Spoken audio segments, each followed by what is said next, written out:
sensitive of the plight of the people na kailangan ng pagkain pati tulong ng gobyerno. Hindi kami nagkulang sa tulong, bilyon yung amin. Hindi yung pitsi-pitsi. And DILG is doing it the correct way. So, nandyan yung... But I'd like the soldiers to know and the families of the fallen heroes that the nation is very grateful to you, and we would know also how to reciprocate their bravery. Itong lahat na ito, total identified man yan sila, kasi hindi matago eh. Justice will be served sa kanila in the end.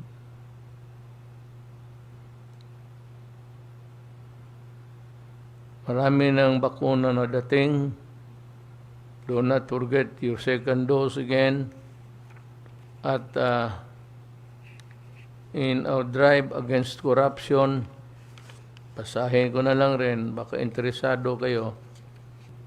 Dito, sa bago na dismiss from the service sa Sandigan Bayan, Joel Salvador, Regional Director, Environmental Management Bureau, EMB, DNR, CAR.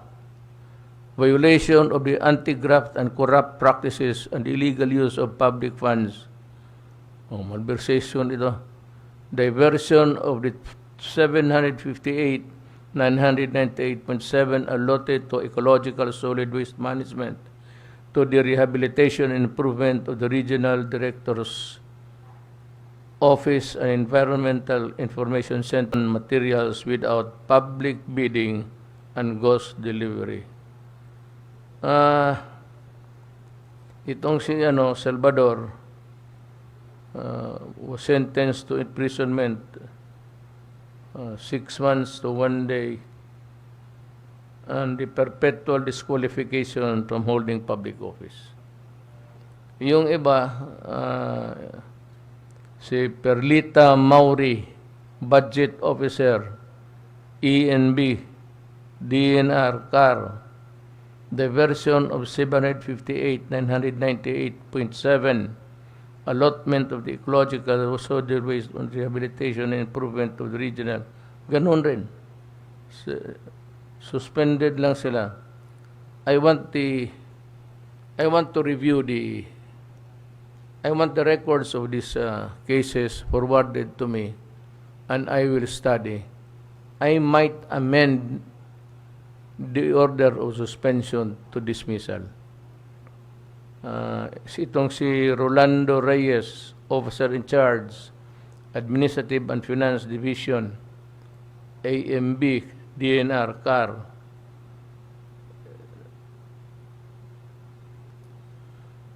Ganon rin.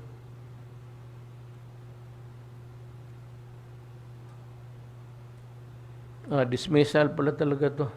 In-amend, modified.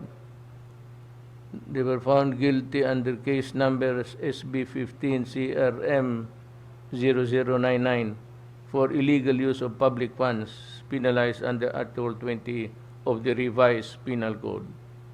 They were meted with a fine of itong si Rudy Bastica, Forest Ranger, Deputy Land Inspector. Suspension lang. But he appealed.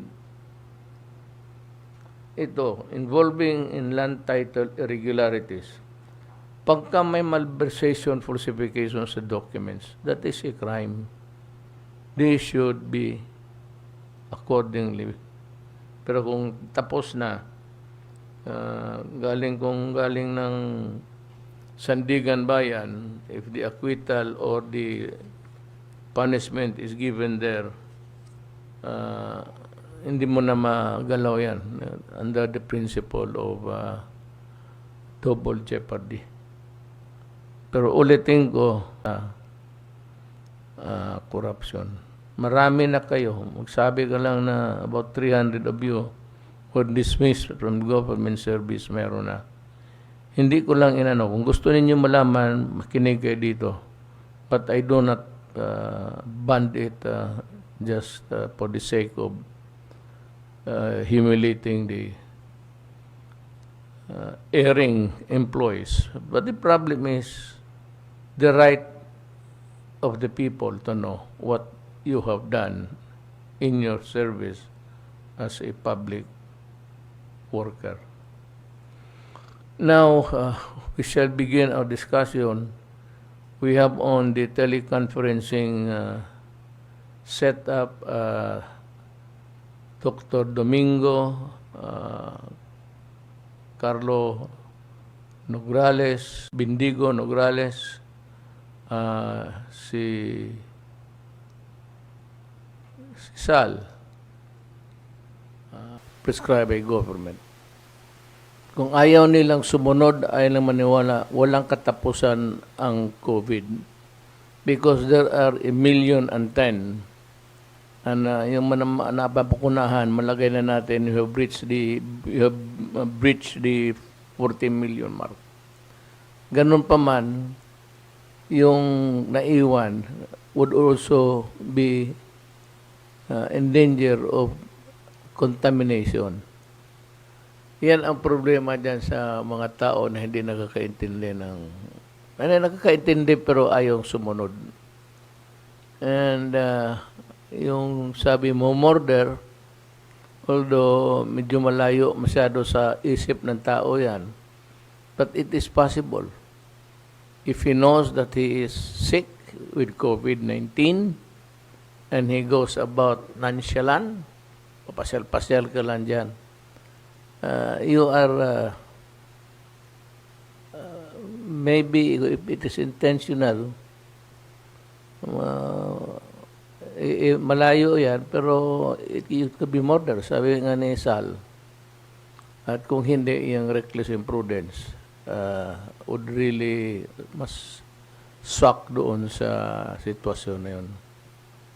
Well, anyway, as we go along in this journey, reading the pandemic from our country, we will adopt measures that would be commensurate to the gravity of the situation.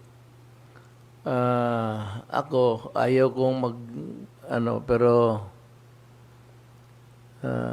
well, pag ayaw talaga ninyong sumunod at mahaba, gaya ng Mindanao,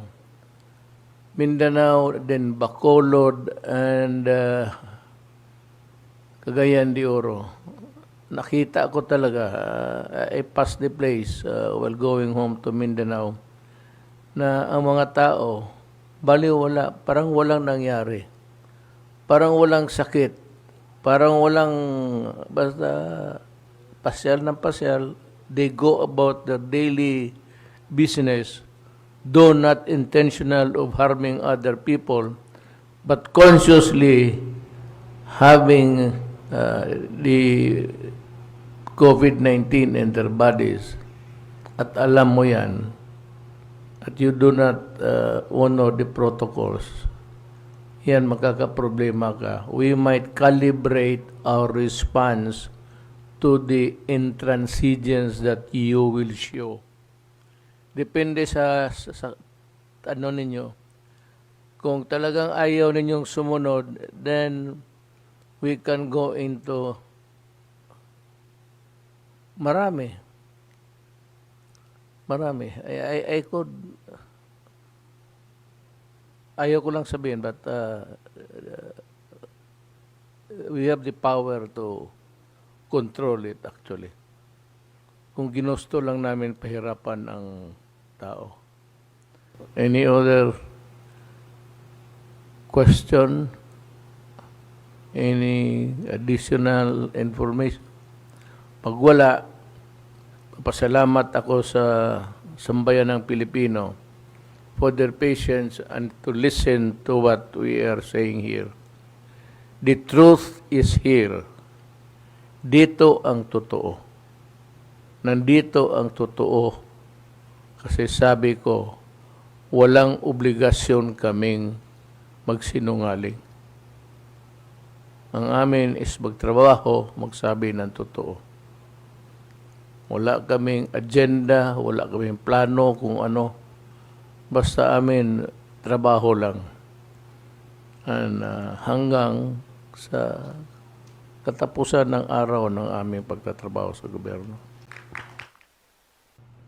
Again, we continue our weekly talk and still hugging the headlines, and of course the topic of everybody now is the COVID-19 and the corresponding vaccine that we have expected for a long time.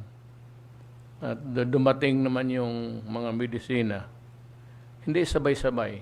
Just yesterday, June 6, we received another 1 million doses of Sinovac. This is a part of the 10 million doses that we expect to receive this month, according to our vaccine coordinator, Secretary Carlito Galvez. Coming our way would include Sinovac, Pfizer, AstraZeneca, Sputnik, and Moderna. Ang problema dito, yung nabakunahan na, except for the one dose, I think Johnson & Johnson, wala dito yan. Yung nabakunahan na, sa first injection ninyo, kailangan kayo ng booster, a second injection. Please find time to go back and line up and booster po yan. Alam mo, ang medisina nitong mga Sinovac, Sinopharm, and the rest, dito ngayon, which are available in the Philippines, they require a second dose, booster. At kayong iisa lang, kulang yan. Pakilinya lang uli for the second dose because ang protection ninyo is not complete without kindly follow instruction. Hindi naman mahirap yan eh. You find time at your convenience na pumbalik doon, pumila, at magpabakuna, tinatawag nilang second booster. Yun ang magbigay sa inyo ng more or less a good protection. But it does not guarantee that you will not be contaminated unless you observe the protocols of the washing of the hands, again, and mask, and social distancing. Kasi hindi pa nawala talaga itong COVID-19.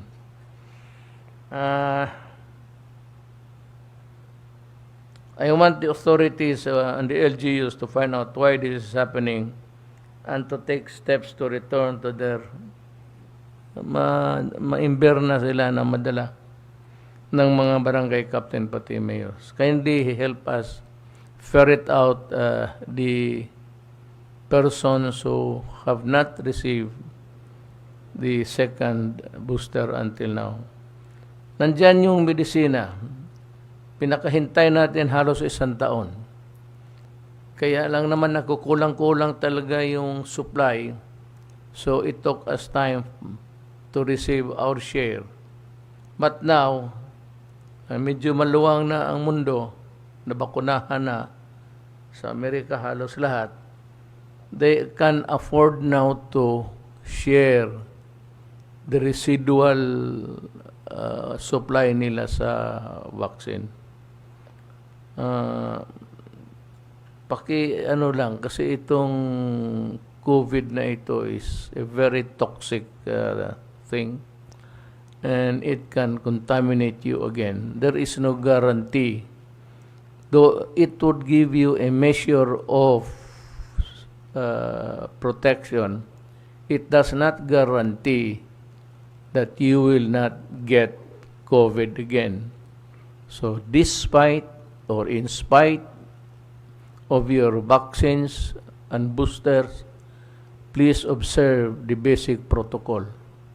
Mask, hugas ng kamay, at social distancing.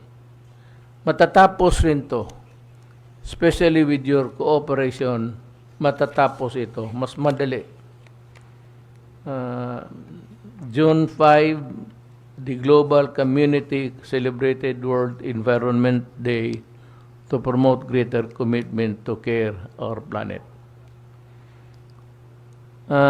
Sadly, however, the COVID-19 crisis also gave a rise to plastic waste and pandemic.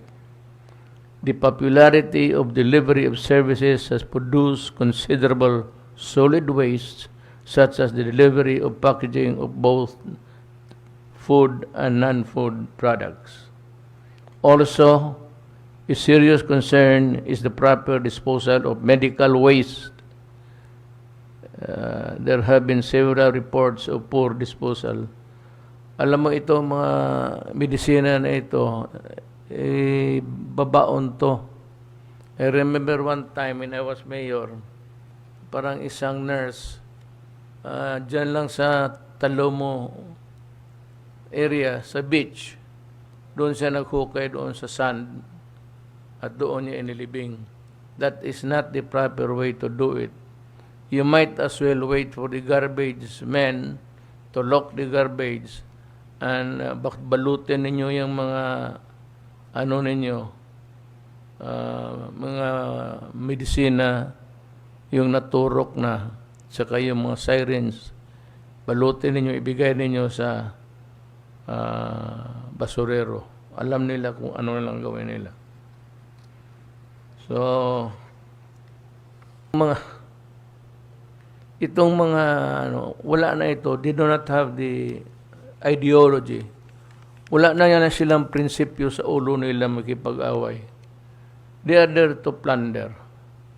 And to just, for the sheer brutality of it all, they want to kill our soldiers. Yan ang dito napakahirap. The police and soldiers across the country have been distributing food aid and other needs. At despite the sacrifice of the men and women of the armed forces of the Philippines and the police, still they are the object of itong depredations, attack. Hindi ko maintindihan itong any pandemic where everybody is in need of food and everything. Sa Bisaya pa, I don't know about the Tagalog for the daginot, yung ano bang daginot sa Tagalog? Parang pati yung mga gano'n na maliliit na bagay na hindi dapat gawin, kinakalkal pa rin nila ng away. So, they only have the condemnation of the people, especially from me. Kaya hindi talaga tayo magkaintindihan kailanman.